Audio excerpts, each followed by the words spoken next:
교독하시도록 하겠습니다. 구약성경 855페이지입니다. 제가 먼저 읽도록 하겠습니다. 내가 항상 주와 함께 하니 주께서 내 오른손을 붙드셨나이다. 주의 교훈으로 나를 인도하시고 후에는 영광으로 나를 영접하시리니 하늘에서는 주 외에 누가 내게 있으리요 땅에서는 주밖에 내가 사모할 이 없나이다. 내 육체와 마음은 쇠약하나 하나님은 내 마음의 반석이시요 영원한 분깃이시라. 무릇 주를 멀리하는 자는 망하리니 음녀같이 주를 떠난 자를 주께서 다 멸하셨나이다. 함께 읽겠습니다. 하나님께 가까이함이 내게 복이라. 내가 주 여호와를 나의 피난처로 삼아 주의 모든 행적을 전파하리이다. 아멘. 오늘 말씀의 제목을 고백의 언어로 저를 따라 고백하실까요? 중심엔 하나님이 계시다. 한 번 더 고백하실까요? 내 마음의 중심에 하나님이 계시다. 가정주의를 기다리고 또 말씀을 기도로 준비하는 가운데 원래는 다른 본문의 말씀을 준비했습니다. 그리고 그 말씀을 가지고 오늘은 따뜻하고 또 사랑이 가득한 그 메시지를 준비하고 있었는데 하나님이 오늘 본문을 통하여서 제 마음에 또 도전케 해주시고 또 회개케 해주셔서 본문 말씀을 좀 바꾸었습니다. 그 이유는 이제 말씀을 들어보시면 함께 이제 공감이 되실 것 같습니다. 먼저 여러분들 우리 주님의 교회 가정 가운데 하나님이 늘 평강으로 하나님이 늘 사랑으로 은혜로 그렇게 인도하여 주심을 믿습니까? 아멘입니다. 그 인도하심 속에 이 자리에 앉아 계시는 저와 여러분들에게는 공통점이 있습니다. 여러분들의 가정이 지금 다 교회에 나오고 계시든 아니면 홀로 믿고 계시든 그것과 상관없이 우리의 모든 공통점은 저와 여러분들이 지금 한 하나님을 섬기고 있고 예배하고 있다는 것입니다. 그러니 어떤 의미에서는 여러분들 가정에 여러분들을 하나님이 먼저 택하여 주셨고 그 은혜를 주셔서 여러분들의 가정을 하나님의 나라로 만드는 일에 여러분들을 통로 삼아 주셨다. 이 사명은 우리 모두에게 주신 줄로 믿습니다. 몇 분이 이 사명을 거부하고 싶은 표정을 갖고 계신데 아니에요. 우리 모두에게 주신 줄로 믿습니다. 그러면 여러분들 이제 살펴야 되는 것이 있습니다. 이제 신방 하다 보면 저도 간혹 그렇습니다. 우리 가정은 왜 이게 잘 안 되지? 왜 우리 가정은 이렇게 감사가 없지? 왜 우리 가정은 기쁨을 잃어버렸지? 우리 가정은 뭐가 문제이지? 이런 말들을 우리가 하게 되어지는데 가만히 제가 설교를 준비하는 가운데 본문을 바꾸게 된 결정적인 이유가 너희 가정에 그게 없니? 자, 그것 먼저 살피는 게 아니라 그럼 너에겐 그게 있니? 이렇게 물으시더라고요. 너희 가정에 감사가 없다. 그럼 종철아, 너에겐 감사가 있니? 자, 너희 가정에는 기쁨이 없는 것 같다. 그럼 종철아, 너에겐 기쁨이 있니? 이렇게 저에게 하나님이 질문하시는 그 질문 가운데 한 가지 깨달았던 것이 있습니다. 그것은 무엇이냐면 우리 가정이 지금 어떠한지를 돌아보기 이전에 하나님은 저와 여러분들 우리 자신을 돌아보기를 원하신다. 왜 그럴까요? 내가 어떠한 하나님 앞에 어떻게 하나님 앞에 서 있느냐 그 모습이 마치 영적인 공기로 좀 표현할까요? 나의 어떠한지 내 영적인 상태가 부인할 수 없이 자연스럽게 가정 가운데 영적인 공기로 흘러가기 마련이기 때문입니다. 여러분들 만약에 여러분들 남편이나 아내와 자녀들에게 이렇게 질문해 본다면 그 남편과 아내와 자녀들은 뭐라 대답할까요?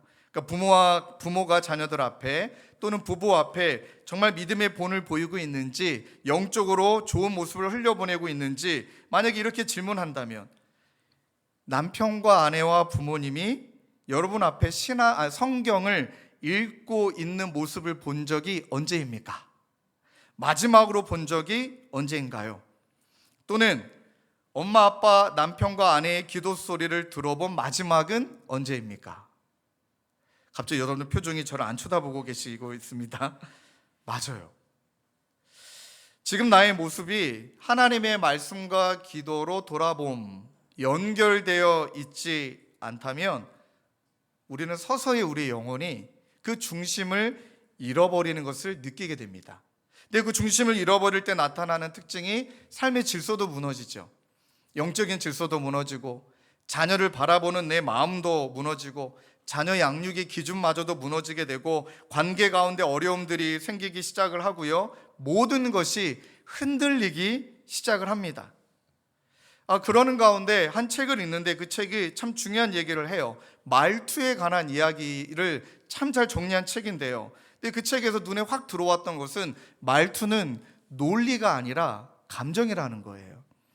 그러다 보니까 말투가 내 감정에 있는 그 감정이 그대로 투영이 되게 되는데, 이렇게 그 책도 말해요. 처음부터 그 말투가 막 나쁘게 전달되지는 않을 거다. 참고 또 참고. 왜요? 좋게 말하고 싶지 않은 사람이 좋게 말하지 않고 싶지 왜 이러지 오늘? 그러니까 좋게 다 말하고 싶다는 거죠. 네, 다 좋게 말하고 싶어요. 그런데 안 되는 이유가 있다는 거예요. 감정이 쌓인다는 거예요. 불만, 화. 그러니 그 감정이 섞여 있다 보니 감정이 섞여 있는 말투가 나간다. 그래서 이런 것도 한편 준비된 말투래요. 감정이 쌓여서 감정이 준비된 말투. 그래서 성경처럼 말하는 것 같아요. 머물라. 먼저 내 상처 앞에 머물고, 먼저 내 감정 앞에 머물고, 그것을 돌아본 다음에 그 다음에 건강하고 아름답고 격려가 되고 사랑의 말투로 준비해서 말해라. 이런 이야기입니다. 결국 여러분들과 무슨 얘기를 나누고 싶은 것이냐면, 내 상태가 어떠한지에 따라 이 상태가 영적인 공기가 돼서 자녀들에게, 남편과 아내에게 다 흘러가고 있다. 그러면 지금 우리의 마음의 상태가 어떤지, 우리 중심이 어디에 있는지를 돌아본다라고 말할 때는, 어떤 의미에서 평안할 때는 내 중심이 잘 드러나지 않습니다. 내 마음이 어떠한지 실체를 알긴 어렵습니다. 근데 위기의 때에, 정말 위기를 만날 때 내 믿음도 드러나고 내 중심도 드러나는 것은 정말 사실입니다. 명확합니다. 그래서 존 파이퍼 목사님 이렇게 말했죠. 고난은 믿음을 흔드는 것이 아니라 믿음을 드러내는 하나님의 거울이다. 너무 와닿습니다. 고난의 때, 위기의 때. 그럼 여러분들의 믿음이 언제 정말 흔들리십니까? 여러분들의 중심이 언제 믿음에서 벗어납니까? 물론 고난의 시간들을 겪는 순간도 그렇겠지만, 근데 가만히 돌아보면 정말 믿음의 위기는 단순히 그 고난을 겪고 있는 순간이 아니라 그 믿음의 확신이 의심으로 바뀔 때, 믿음의 확신이 회의로 바뀔 때, 그때 진짜 중심에서 벗어나는 것을 느끼게 됩니다.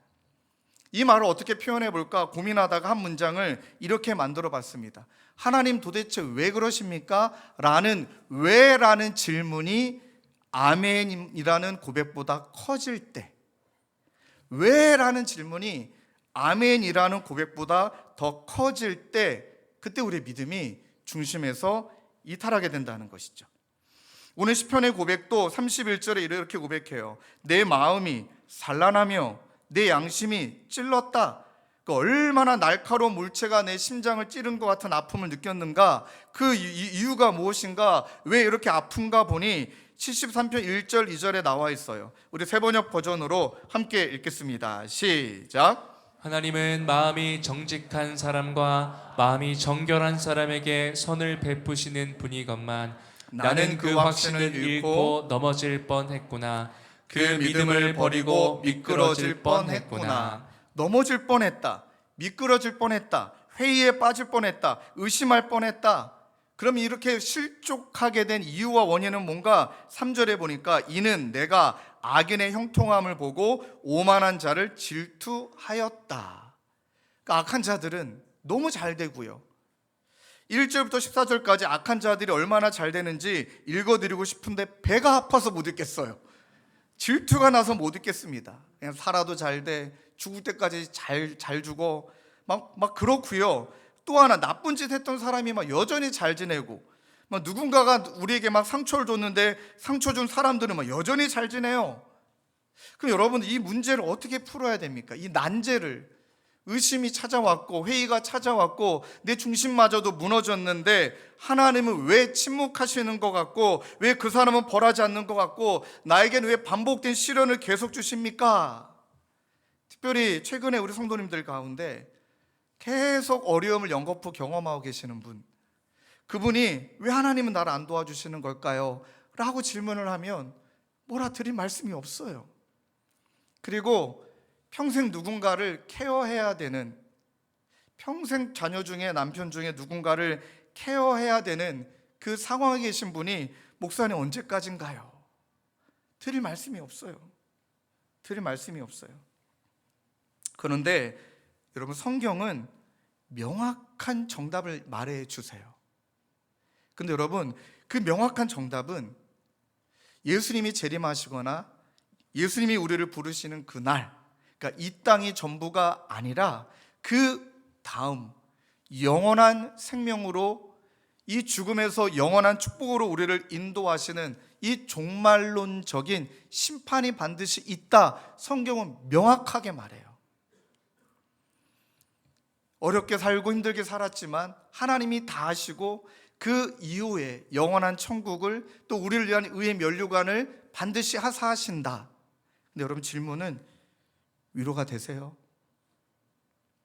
너무너무 죄송한 이야기지만 저는 이 하나님이 주신 이 응답, 하나님이 주시는 명확한 이 해답이 전 믿어요. 그래서 그것 때문에 버텨드시기도 하고요, 또 그것 때문에 그 회의의 시간을 벗어나기도 합니다. 이것뿐만 아니라 이 믿음뿐만 아니라, 그런데 현실의 상황에서는 여전히 너무 지치고 힘드는 상황 가운데 이 믿음을 붙드는 것이 힘들 때도 분명히 있더라고요. 그럼 너무 현실적으로 오늘 제 설교는 성경적이다기보다는 이 성경 말씀에 근거하여 조금 더 현실적으로 우리의 삶에, 그럼 우리 뭘 붙들어야지 그 회의의 시간을, 의심의 시간을 그나마 이겨낼 수 있을까? 그러다가 오늘 시편의 말씀을 통해 정말로 마치 막 전기가 감전된 것 마냥, 그리고 마치 망치로 머리를 한 대 맞은 것 마냥 진짜 명확한 이유를 찾았어요. 그것이 73편 15절입니다. 내가 만약 내 안에 의심을 말로 내뱉었다면 하나님의 백성들에게 영적으로 해악을 끼치는 죄를 범했을 것이다. 제가 원문을 의역한 건데, 원래 원문은 이렇게, 성경 이렇게 돼 있죠. 내가 만일 스스로 이르기를 내가 그들처럼 말하리라 하였더라면 나는 주의 아들들의 세대에 대하여 악행을 행하였음이니라. 다시 한번 이거를 원어의 근거에서 의역하면, 내가 만약 내 안에 의심을 말로 내뱉었다면 하나님의 백성들에게 영적으로 해악을 끼치는 죄를 범했을 것이다. 이 말이 무슨 말이냐면, 시인이 악인의 형통을 보고 또 본인의 어려움 가운데 의심도, 그 다음에 하나님 앞에 회의도, 시험에 빠졌는데 그것을 입 밖으로 내지는 않았다는 거예요. 입 밖으로 내지는 않았어요. 왜 그랬을까요? 그 시인의 눈앞에는, 시인의 시야 앞에는 영적인 공동체가 있거든요. 남편이, 아내가, 아직 믿음이 자리 잡지 않았던 자녀들이 있어요. 그 자녀들에게 이 회의의 말, 의심의 말, 실망의 말을 만약에 내뱉었다라면 아직 믿음의 체계가 잡혀있지 않은 그 가족들에게 전달되는 건, 하나님 안 계신 거구나. 하나님은 그냥 평안할 때만 찾는 거구나. 하나님은 우리를 도와주시지 않는구나 하고 그 회의와 의심과 실망이 그들에게 굉장히 강력한 무게감으로 다가간다는 거예요.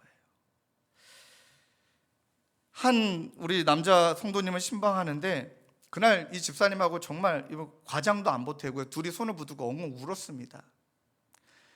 근데 지금도 이분이 그 자녀를 위해서 정말 눈물로 기도하고 계신데, 첫째 아들은 장가를 갔고요. 이제 둘째 딸, 이제 남매인데 둘째 딸은 이제 시집갈 준비를 하고 있습니다. 그런데 어릴 때 모태신앙이에요. 이 아버님도, 두 자녀도 한 교회를 잘 다녔어요. 근데 지금 아들, 딸이 교회를 안 나오는 것을 넘어 무신론자라고 아빠에게 얘기를 해요. 아빠, 나 무신론자야. 하나님 얘기하지 마. 짜증나. 이런 얘기를 서슴없이 해요. 그러니 어려움의 시간을 지나가고 나서 하나님을 경험한 다음에 그 자녀들을 위해서 아니야, 하나님 살아계신다, 아빠랑 같이 교회를 좀 가자, 얼마나 얼르고 달래고 이런 말 저런 말 했겠습니까? 그러다가 이 아버지가 충격을 받은 한마디가 있어요. 그게 아들이 아버지가 했던 말인데 저는 그 말을 듣고 저도 너무 두렵더라고요. 아빠가 하나님 없다 그랬잖아. 어렸을 때 아빠가 하나님 무시했잖아. 이제 이 아이가 어렸을 때 아빠 하나님 믿어봤자 소용없다라고 말했잖아 하고, 어릴 때 그 아버지가 힘든 그 시간을 지나가며 힘들었던 얘기, 회의를 품었던 말, 하나님을 의심했던 말, 하나님을 향하여 삿대질했던 그 모든 것을 말을 통해 자녀들에게 전달이 돼버린 거예요. 그것이 영적인 공기가 돼서 그 자녀들 또한 힘듦의 시간을 지나가지만 하나님은 안 도와주시는 분이구나, 내 주먹 믿고 살아야 되는구나, 내가 잘해야 되는구나. 그러니 나의 말이나 고백이 자녀와 가정들 가운데 이미 영적인 공기로 스며들어서 오늘 말씀에 나와 있는 그대로 하나님의 백성들에게 영적으로 해악을 끼치는 죄를 범했다. 그러니 아버님이 그 얘기를 하시는데 눈물이 펑펑 나는 거예요. 맞습니다, 집사님. 우리가 진짜 해야 될 말이 있고 하지 말아야 될 말이 있는데 저도 그랬습니다 하고요. 여러분, 헨리 나우이에는 방금 말씀드렸던 이 부분을 어떻게 문장으로 정리하냐면, 의심이 들 수는 있다, 그러나 그 의심을 믿음 없는 말로 풀어낼 때 누군가의 신앙을 무너뜨릴 수 있다. 우리가 여기까지 생각을 못했던 거예요. C.S. 루이스는 참 묵직한 문장으로 얘기합니다. 믿음의 사람은 의심조차도 하나님 앞에서 조용히 다룬다. 정말 묵직하게 다가오는 거예요. 그러니 낙심의 때에도 좀 현실적인 이야기입니다. 물론 종말의 때에 하나님이 모든 것들을 아시고 또 모든 것들을 하나님께서 의의 면류관을 화사해 주시고 모든 것들로 하나님 회복시켜 주실 것을 믿지만, 그 믿음과 더불어 우리가 그러함에도 불구하고 현실의 세계에 믿음의 회의가 찾아오고 아픔이 찾아올 때 왜 우리가 낙심하지 말고, 아니 낙심이 되더라도 입에 내뱉지 말고 주님 앞으로 나아가야 되는 것은 저와 여러분들이 지켜내야 될 아직 믿음이 어린 가정의 자녀들, 그들에게 우리가 버팀목이 돼야 되는 줄로 믿습니다. 이거 너무너무 중요한 이야기더라고요. 그러다가 어제 설교를 준비하는데 얼굴이 화끈거리는 거예요. 오래된 쪽도 아니에요. 우리 아이들에게, 둘째에게 특별히 야, 아빠가 주로 자주 하는 말이 뭐니? 대답이 두려워요. 아빠가 자주 하는 말이 뭐였니? 그랬더니 얘가 기다렸다는 듯이 내가 지금 이럴 때가 아니지. 이 말을 제가 제일 많이 했대요. 와, 정확해요. 내가 지금 이럴 때가 아니지 하고, 우리 아들이 참 너무 죄송해, 미안해요. 그 아이에게 아빠 잠깐이면 돼, 내 얘기 좀 들어줄래? 나 잠깐 놀아줄래? 야, 그게 아닌 거 알면서도 막 준비해야 될 게, 설교해야 될 게 핑계 삼아. 그러니 이 아이가 아빠를 볼 때 지금 내가 이럴 때가 아니지. 그리고 우리 아내와 두 아들에게 보여준 저의 주된 모습은 피곤함, 또 지침, 아픔. 그랬더니 둘째가 아빠는 아피야 그래요. 이게 뭔 말이니? 아프거나 피곤하거나 아피야. 여러분, 그냥 흘러가고 있는 거예요. 그래서 진짜 오늘 설교를 준비하며 이제 입 밖에 내지 말자. 피곤하다는 말, 그 다음에 그 아이가 말할 때는 그 잠시를 좀 집중해주고, 그 다음에 피곤하다, 고되다. 여러분 생각해 보세요. 우리 두 아들은 목사는 피곤한 직업, 목사는 괴로운 직업으로 자리가 잡혔을 것 같지도 몰라요. 제가 그랬으니까. 여러분 어떠세요? 여러분들 자녀들에게 묻는다면, 아내에게 묻고 남편에게 묻는다면 여러분들은 어떠세요? 그래서 오늘 성경에 말하는 시편 기자가 정말 이를 악문의 심정으로 이 시편의 기자의 중심에 한 가지가 명확하게 있는 거예요. 그건 공동체예요. 가족. 처음에 말씀드렸듯이 저와 여러분들은 하나님이 먼저 그렇게 믿음으로 우리를 불러주신 거예요. 그리고 아직 우리 아내가, 우리 남편이, 우리 자녀가 아직 그 믿음이 무엇인지 몰라 방황하고 방탕할 수도 있지요. 그러면 끊임없이 그들 앞에 우리가 풀려보내야 될 영적인 공기는, 내가 의심의 때가 있더라도, 내가 실망의 때가 있더라도, 그냥 주님 앞에 나아가 펑펑 우는 한이 있더라도 자녀들에게서만큼은 진짜 하나님의 살아계심을 보여주고자 그렇게 때로는 연기도 하고 때로는 몸부림치는 모습이, 그게 우리의 사명이었구나. 여러분, 잠언 14장 26절에 이렇게 말합니다. 여호와를 경외하는 자에게는 견고한 의뢰가 있나니 그 자녀들에게 피난처가 있으리라. 그 사랑하는 성도님들, 하나님 앞에서 울고 의심하더라도 하나님 앞에서 의심하되, 정말 저와 여러분들이 기다리고 저와 여러분들이 우리 보이는 우리 자녀들과 가족 앞에서는 이 믿음을 지켜내는, 이 믿음을 붙들려고 하는 몸부림, 우리 엄마는, 우리 아빠는 몸부림 치더라 라는 그 모습들이 다시금 가정의 주일을 맞아 다시금 살아나게 되길 주님의 이름으로 축원합니다. 또 두 번째는요, 이 시인의 기자의 마음속에 무엇이 있었느냐? 마음의 중심에 예배가 있었습니다. 그렇게 하나님께 나아가 의심의 말, 회의의 말들을 다 털어놓았지만 갑자기 마음에 이 심경의 변화가 확 하고 일어납니다. 그 시인의 마음의 전환점이 일어나는데, 의인이 겪는 고난과 악인의 형통 사이에서 갈등하고 회의하고 의심했던 그가 어느 장소에 들어감으로 말미암아 그 마음이 확 바뀌는데, 그게 바로 16절 17절에 나와 있습니다. 화면에 띄워주시고 함께 읽을까요? 시작. 내가 어쩌면 이를 알까 하여 생각한즉 그것이 내게 심한 고통이 되었더니 하나님의 성소에 들어갈 때야 그들의 종말을 내가 깨달았나이다. 아멘.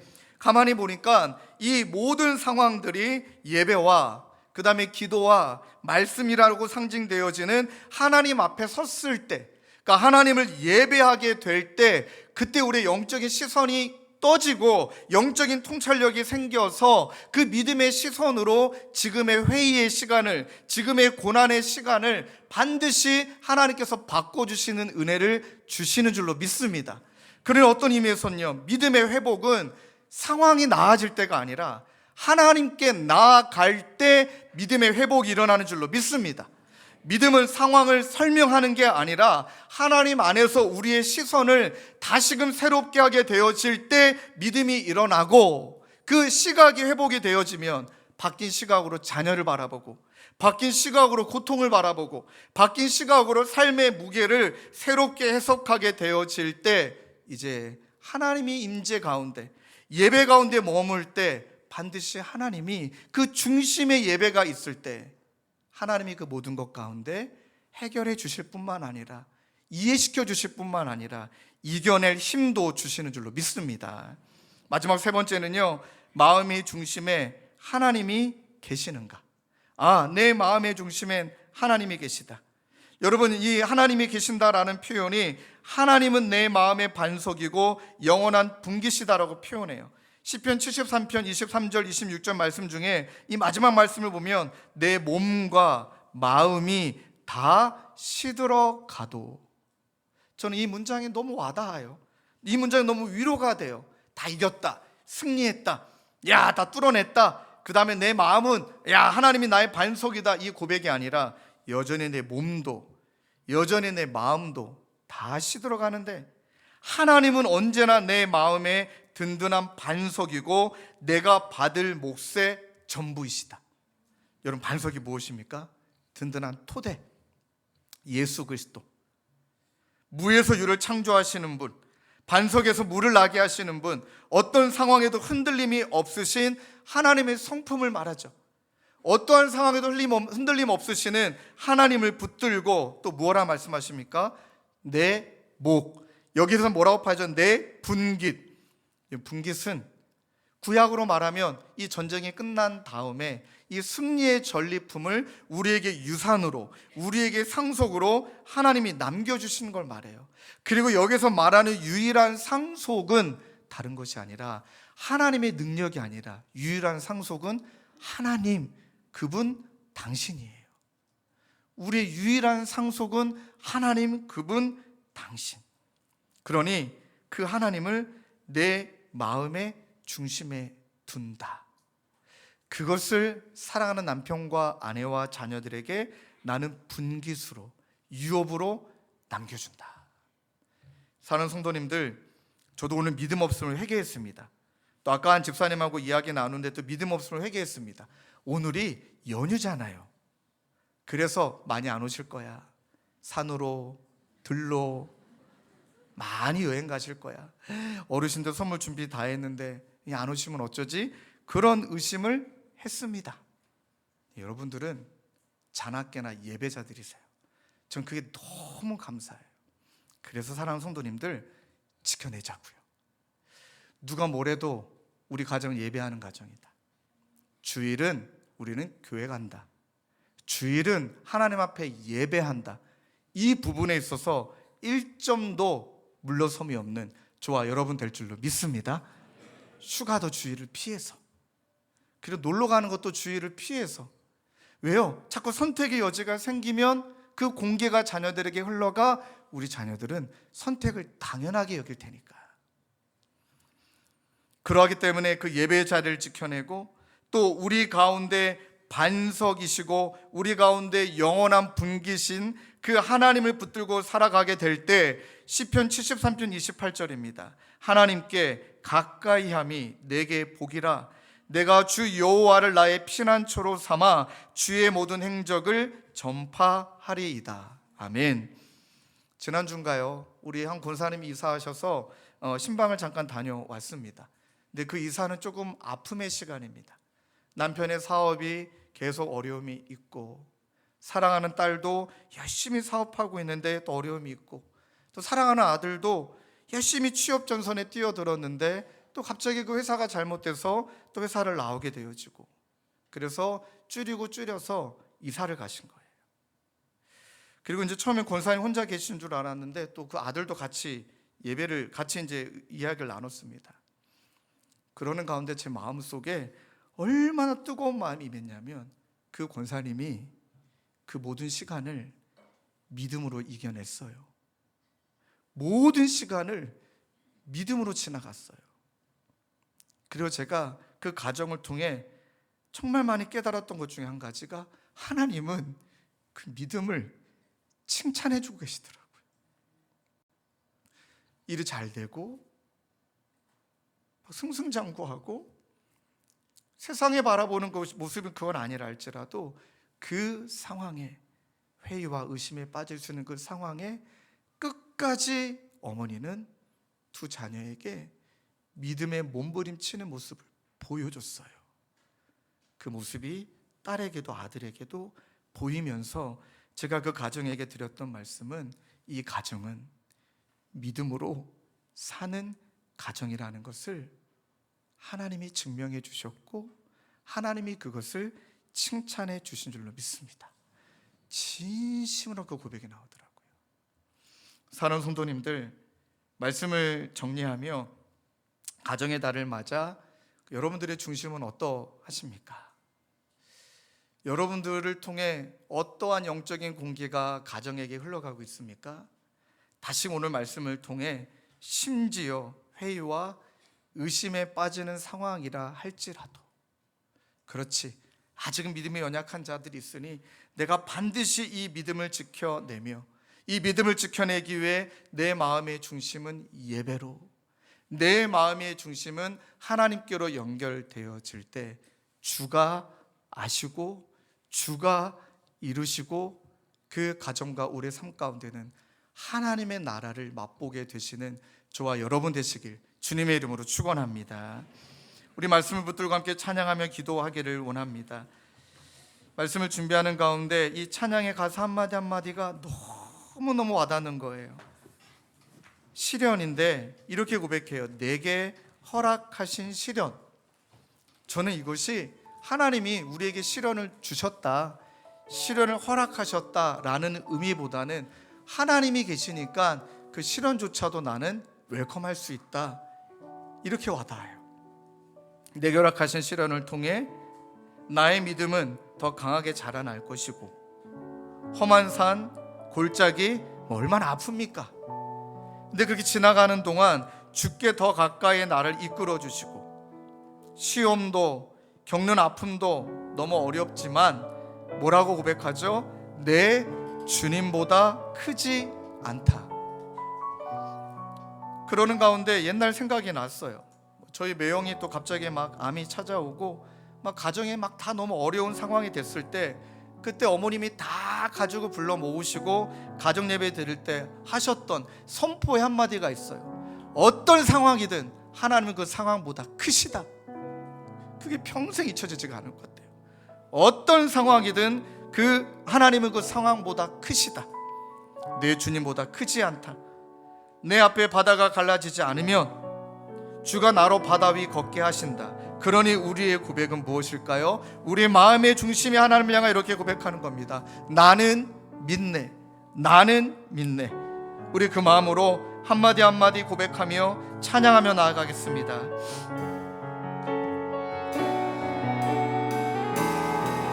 내게 허락하신 시련을 통해, 내게 허락하신 시련을 통해 나의 믿음 더욱 강하게, 자라나고,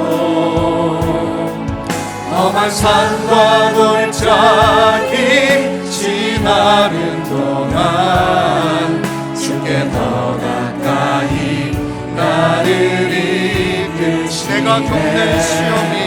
내가 겪는 시험이 어렵고 힘겨워 내 주님보다 크지 않네. 내 주님보다 크지 않네.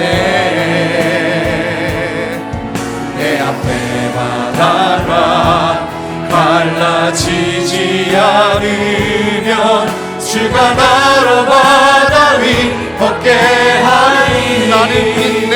나는 믿네.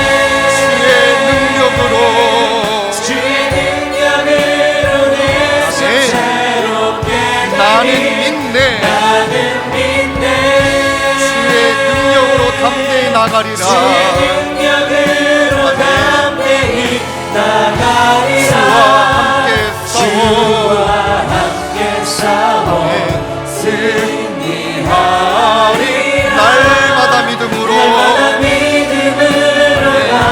고백합시다. 나는 믿네. 나는 믿네. 주의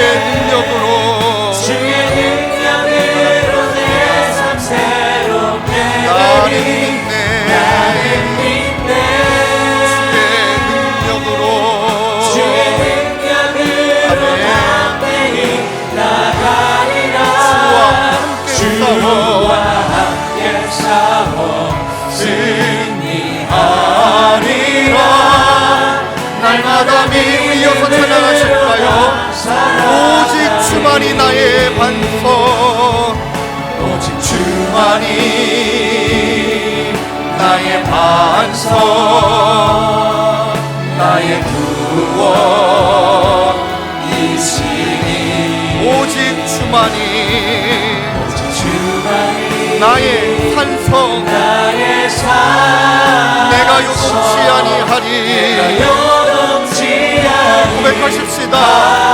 오직 주만이 나의 구원이시니. 아버지 오직 주만이 나의 산성, 내가 요동치 아니하리. 사랑하는 성도님들, 정말 가정 가운데 혼자 예수 믿고 계신 분들을 보면 정말 고개가 절로 숙여져요. 참 제가 많이 회개했던 것 중에 한 가지가, 나는 기도하는 어머니가 있으니까, 우리 식구들은 다 예수 믿으니까, 아니 말을 잘못했네요. 다 교회는 나오곤 있으니까, 그리고 뭔가 문제가 생기면 누군가 기도하겠지, 또는 아내가 기도해야지, 누가 더 기도해야지. 그렇게 나에게 주어진 책무인데 그 책무를 누군가에게 떠넘기고 있는 제 자신의 모습을 정직하게 발견했습니다. 그리고 어제 설교를 준비하는 가운데 좀 뜨거운 눈물이 났던 이유는 언젠간 그렇게 기도하시는 어머님이 또 기도하시는 장인 장모님 아버님이 떠나시고 나면 그때 가서 내가 정신 차릴까? 그때 가서 내가 정신 차릴까?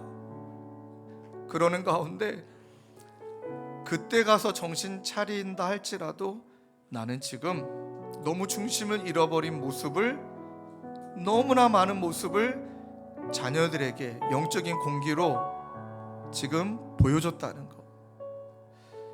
회개가 참 많이 나왔습니다.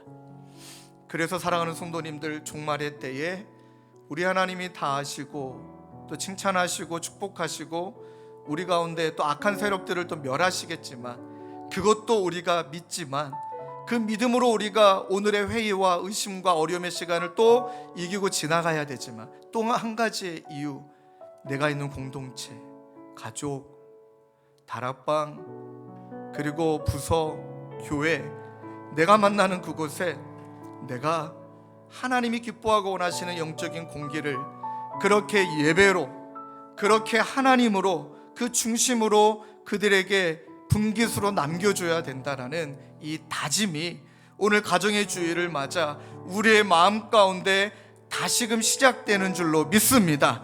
우리가 예배를 지켜내고 다시금 무너진 가정 예배를 세워가고, 하나님 이 공기를, 이 아름다운 영적인 공기를, 이 아름다운 분깃을 우리 자녀들에게 남겨주기 위하여 우리의 중심을 주님 앞에 연결하여 깊이 있게 돌아보며 우리가 먼저 예배자로, 우리가 먼저 하나님을 찾는 자로 설 수 있도록 주님 은혜 베풀어 주시옵소서. 우리 마음을 한 목소리로 함께 기도하며 나가겠습니다. 기도하시겠습니다.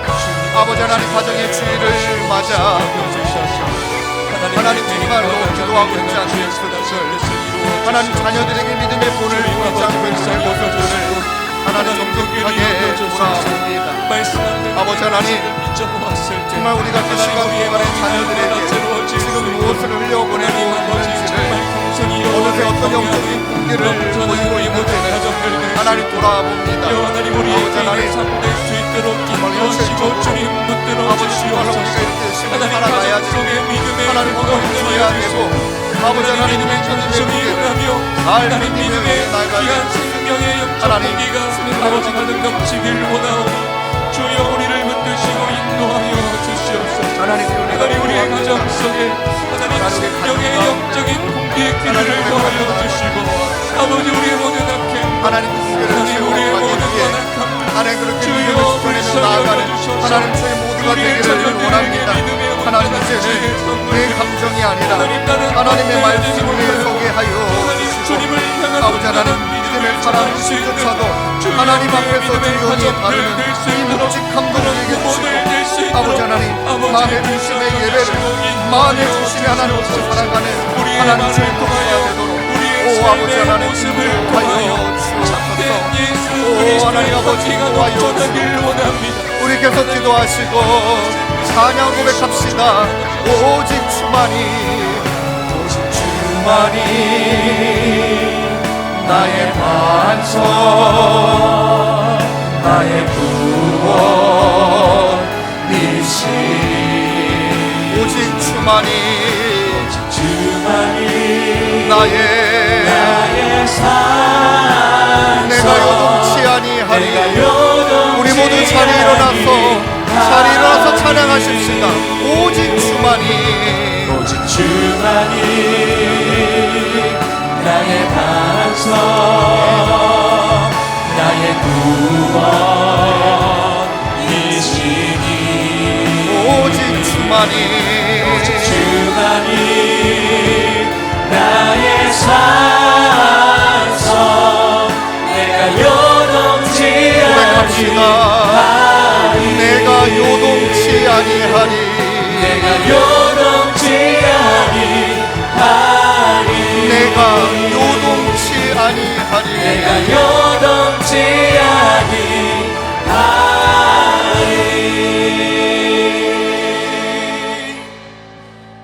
의심이 들 수 있다.